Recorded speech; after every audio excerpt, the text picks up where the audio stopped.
Hello दोस्तों, welcome to my YouTube channel matric coaching centre. और आज हम लोग पढ़ने वाले हैं कक्षा 10th के संस्कृत बुक का लेक्चर नंबर हम लोगों का 5वां है। और हम लोग पंचम पाठ पढ़ने वाले हैं, जिसमें हम लोग बात करेंगे भारत महिमा के बारे में, भारतीय महिमा के बारे में।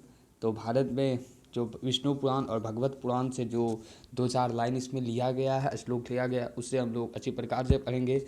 और भारत की विशेषता इसमें अच्छी प्रकार से दी गई है, जिससे हम लोगों को अच्छी प्रकार से पढ़ना है। और यहाँ से भी कई बार बोर्ड एग्ज़ाम में सवाल पूछा जा चुका है, तो हम लोग अच्छी प्रकार से डिस्कस करते हुए आगे की चर्चा करेंगे। और ये हमारा भारत महिमा पाठ है, और यही पार्ट में हमारा ये लेक्चर ख़त्म हो जाएगा। और नेक्स्ट में हमारा छठा चलेगा, जो कि बहुत ही इम्पोर्टेंट आएगा हम लोगों का, भारतीय संस्कारा, जिससे कई बार ऑब्जेक्टिव सब्जेक्टिव दोनों प्रकार का सवाल पूछा जाता है। तो इनके बाद अर्थात इनके बाद जो हमारा लेक्चर आएगा उसमें हो जाएगा वो। और आज हम लोग निश्चित रूप से भारत महिमा को अच्छी प्रकार से पढ़ेंगे। तो चलिए वीडियो को स्टार्ट करते हैं। तो पहले इसके बारे में थोड़ा सा परिचय दिया गया है। परिचय से कई बार सवाल पूछा गया, आप लोगों को बता देंगे किस प्रकार से परिचय से सवाल पूछा गया है। तो स्टार्ट करते हैं। अस्माकं देश भारत वर्षमिति कथ्यते, अस्य महिमा सर्वत्र गीयते। पाठे अस्मिन् विष्णुपुराणात् भागवतपुराणात् च प्रथम द्वितीया च क्रमशः पद्यगृहमस्ति। अवष्ठानि पद्यांस्तरे निर्मेय प्रस्तावितानि भारतं प्रति भक्ति स्मारकम कर्तव्य रूपेण वर्तते। जैसे कि आप लोगों को पता ही होगा कि हम लोगों को जो सवाल वहाँ पूछा जाएगा वह हिंदी में पूछा जाएगा, न कि संस्कृत टू संस्कृत पूछा जाएगा। इसलिए आप लोग जो हम अभी हिंदी में इसका अर्थ बताएंगे उसे ही आप लोग नोट डाउन अच्छी प्रकार से करें, क्योंकि वहाँ हिंदी में सवाल पूछा जाता है। तो हमारा ये प्रथम श्लोक यानी कि इसका जो परिचय है, कह रहा है अस्माकं देशम भारतमिति कथ्यते। भारत, हमारा देश को भारतवर्ष कहा जाता है। तो हमारा देश को क्या कहा जाता है? तो भारतवर्ष कहा जाता है। और नेक्स्ट कह रहा है अस्य महिमा सर्वत्र गीते, इसकी महिमा सर्वत्र गाई जाती है। किसकी महिमा सर्वत्र गाई जाती है? तो भारत की। पाठे अस्मिन् विष्णु पुराणात् भागवत पुराणात् च प्रथम द्वितीया च क्रमशः पद्यगृहतमस्ति। इस पाठ में विष्णु पुराण और भगवत पुराण से क्रमशः पहला और दूसरा पद लिया गया है। यहाँ जो आप लोगों को ये जो दिया गया है, पाठे अस्मिन् विष्णु पुराणात् और भागवत पुराणात् से कह रहा है, इसमें पहला जो लिया गया वो विष्णु पुराण से और दूसरा लिया गया भगवत पुराण से। तो यहाँ से कई बार सवाल पूछा गया है कि पहला श्लोक जो भारतीय महिमा पाठ में लिया गया है वह किससे लिया गया है? तो पहला श्लोक हम लोगों का जो लिया गया है, आप लोग इस प्रकार से नोट डाउन करेंगे। पहला श्लोक हम लोगों का विष्णु पुराण से लिया गया है, और दूसरा श्लोक भारतीय महिमा पाठ में भागवत पुराण से लिया गया है। तो आप लोग इस अच्छी प्रकार से ये दोनों को याद, कन्फ्यूजन ना ले। ये दोनों विष्णु भागवत में हो जाता है, भागवत विष्णु में हो जाता है, इसलिए आप लोग अच्छी प्रकार से इसे देखेंगे। और नेक्स्ट कह रहा है, यह कह रहा है हमारा देश जो है भारतवर्ष कहलाता है, इसकी महिमा सर्वत्र गाई जाती है। इस पाठ में हम लोग विष्णु पुराण और भागवत पुराण क्रमशः प्रथम और द्वितीय पद इसमें लिया गया है, पद लिया गया है। शेष पद अध्यक्ष के द्वारा बनाकर प्रस्तुत किया गया है, यानी जो लिखा गया है। भारत के प्रति हमारी भक्ति कर्तव्य रूप है। भारत प्रति भक्ति अस्माकं कर्तव्य वर्तते, यानी कि भारत के प्रति हमारी भक्ति कर्तव्य रूप में है। अब मूल पाठ के बारे में बात करेंगे, जो पौराणिकी है। और मूल पाठ में है गायन्ति देवा कील गीत, गायन्ति देवा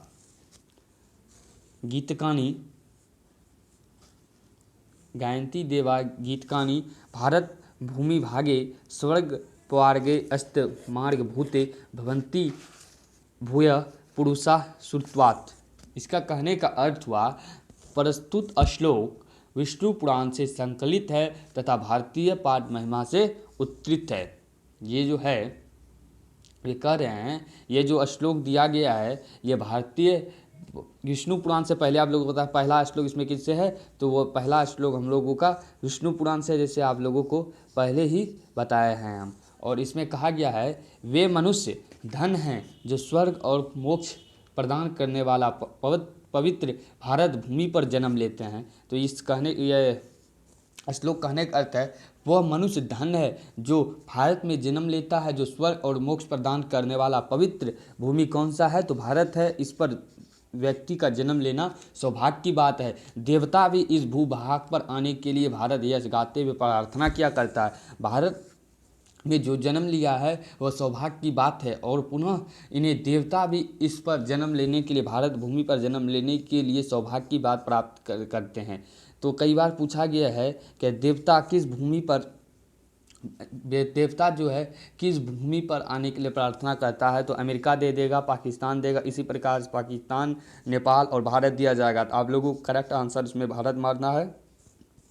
और नेक्स्ट ये इसी में कहा गया है, अहो अमीषा किमकारी शोभनम पर्षणं ईशांग स्विदुत स्वयं हरि येजर्णं लब्धं निरसी भारत अजीरे मुकुंद सेवा सर्वोपैकम स्प्रिया हेना। कहने का अर्थ है, इसका हिंदी, देवता कहते हैं, देवता जो है कहते हैं, हमने कौन सी विशेष इच्छा व्यक्त की, हमने तो भारत अजीब में मनुष्य के बीच भगवान कृष्ण अर्थात मुकुंद जो जन्म ग्रहण करते हैं उनकी सेवा की स्पृहा व्यक्त की है। भारत में जन्म लेकर समय समय पर भारत में जन्म ग्रहण करने वाला भगवान मुकुंद की सेवा कर सके। इसका कहने का अर्थ है कि भारत में जो जन्म लेते हैं मुकुंद यानी कि भगवान श्री कृष्ण की सेवा करने की उन्हें अवसर प्राप्त होता है। तो किसकी होती है, मुकुंद यानी कि भगवान कृष्ण की सेवा करने की सौभाग्य प्राप्त होती है। किस देश में जन्म लेने पर, तो भारत में। और नेक्स्ट हम लोगों का है जिसमें हम लोगों को आधुनिकी से लिया गया है, और यानी कि आधुनिकी किसका हो गया, तो ये भगवत पुराण से है। ये जो लिया गया, ये जो श्लोक है आधुनिकी जो है वह भगवत पुराण से लिया गया। इसमें कहा गया है, इयं निर्मला वत्सला मातृभूमि प्रसिद्धां सदा भारतं वर्षमेतत् विभिन्ना जना धर्म जाति प्रभेद रिहे कत्वभावं वहंतो वसंती। और यह कह रहा है, यह निर्मल स्वच्छ और ममतामयी भारतवर्ष अपने इन विशेषताओं के लिए सदा प्रसिद्ध रहा है। देखिए क्या क्या विशेषता था, हम लोग अभी चर्चा कर चुके हैं। इस पर देवता भी आने के लिए प्रार्थना करते हैं। यहाँ पर भगवान श्री कृष्ण की सेवा करने के लिए हम लोगों को अवसर प्राप्त होता है। तो इस प्रकार से और कह रहा है इस श्लोक में भागवत पुराण में, क्या यह निर्मल और स्वच्छ भारतमयी भारतवर्ष अपने आप विशेषता के लिए सदा प्रसिद्ध है। जैसे आप लोगों को पता ही है, यहाँ विभिन्न लोग धर्म जाति और सारे भेदभाव को छोड़कर एकता की भाव से निवास करते हैं। यह प्रत्येक दृष्टि से अनेकता में एक का कारण है। इसका कहने का अर्थ यही है। और नेक्स्ट है हम लोगों का, और 2 श्लोक बचा, तो इस प्रकार से हम लोगों का आज का लेक्चर एंड हो जाएगा। विशाल स्मद्या धरा भारतीय सदा सेविता सागरे रम्य रूपावने पर्वत निर्झरे भ्रुव्य भूति वृहंतो वृषा सुहा चापगा भी। इसका कहने का अर्थ है, हमारा यह भारतीय भूमि सर्वदा सागर से श्रावित और सुंदर है। हमारा जो भारतीय भूमि है वह सागर से श्रावित सुंदर है और वन पर्वत निर्झर से युक्त मध्य भव्य ऐश्वर्यशाली है। हमारा भारत जो है पर्वत निर्झर से युक्त भव्य ऐश्वर्यशाली है। यहाँ सदा नीरा पवित्र नदियाँ बहती है। इसकी पवित्रता और प्राकृतिक छटा मानवों के लिए तो क्या स्वर्गवासी देवताओं के लिए भी आकर्षक है। भारत जो है उनके बारे में यहाँ बताया जा रहा है, भारत भूमि सर्वदा सागर से युक्त है, निर्झर युक्त ऐश्वर्य वाली है, जहाँ सदा नीरा नदियाँ बहती है। इसकी प्राकृतिक छटा मानवों के लिए और स्वर्गवासी देवताओं के लिए भी आकर्षित करती है। ये किससे लिया गया है, ये भगवत पुराण से लिया गया है। और अंतिम हम लोगों का है, जगत गौरवम भारतं शोभनीयं सदा स्मृता पूजनीयम भवेद्य देश भक्ति से हमेशा जननांग प्रादर्श रूपा सदा वर्णनीया। इसका कहने का अर्थ है, हमारा गौरवशाली देश भारत शोभाओं से युक्त है। हमारा भारत देश जो है वह शोभाओं से युक्त है और हम लोगों के द्वारा सर्वदा पूजनीय है। हम लोगों के द्वारा भारत कैसा है, सर्वदा पूजनीय है। हम सबों को देश के प्रति आदर और भक्ति होनी चाहिए। श्रेष्ठ और आदर्श स्वरूप मातृभूमि आकर्षण का केंद्र एवं नमन योग है। तो कौन नमन योग है, आकर्षण का केंद्र है? तो भारत है। तो इस प्रकार से ये हमारा चौथा 5वां भारतीय महिमा समाप्त हुआ। और अब नेक्स्ट हम लोग भारतीय संस्कारा में छठा चैप्टर में बात करेंगे। इसका थोड़ा सा संधि विच्छेद दिया है, आप लोग इसे अच्छे प्रकार से पढ़ लेंगे और हिंदी देख लेंगे 2 बार और ऑब्जेक्टिव आप लोग बना लेंगे और इसे 1 बार देख लेंगे। तो आज हमारा ये वीडियो ख़त्म होगा। और जो बच्चे नए हैं तो वीडियो को लाइक कर दें, चैनल को सब्सक्राइब कर दें ताकि हर एक वीडियो आप लोगों के पास पहुंचते रहे। Thanks for watching. Thank you all of you.